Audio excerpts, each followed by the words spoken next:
అసలు ఈ రోజు పూజ చేయడం అనేటటువంటి దాని వల్ల వచ్చే ప్రయోజనం ఏమైనా ఉంటుందా? అసలు దాని వెనక ఏదైనా శాస్త్రీయమైన కారణం ఉంటుందా? విదురుడు ఎందుకు చెప్పాడు అసలు దైవానికి నమస్కారం చేయమని? నేను మీకు ఒక్క మాట చెప్తా, బాగా గుర్తుపెట్టుకోండి. ఎవరు పూజ చేస్తున్నాడో వాడు లోకము చేత పూజింపబడతాడు. నేనన్న మాట బాగా పట్టుకున్నారా? ఎవరు పూజ చేస్తాడో వాడు లోకము చేత పూజ అందుకుంటాడు. అదేమిటండి మీరు అన్నమాట మాకు బాగా అర్థం కాలేదు, మీరేదో అన్నారు బాగుండదని అన్నాను అంతే అంటారా? మీకు వివరణ చేసే ప్రయత్నం చేస్తా. పూజ అంటే ఏమిటి? పొద్దున్నే దేవుడి దగ్గరికి వెళ్ళో దీపం పెడుతున్నా, ఎందుకు?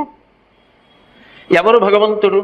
చంద్ర సూర్యౌ చ నేత్రే కర్ణావాసా శిరోద్యౌ ముఖమవిదహనో యస్య వాస్తేయమబ్ధిః అంతస్తం యస్య విశ్వం సురనర ఖగో భోగి గంధర్వ దైత్యైః చిత్రం రమ్యతే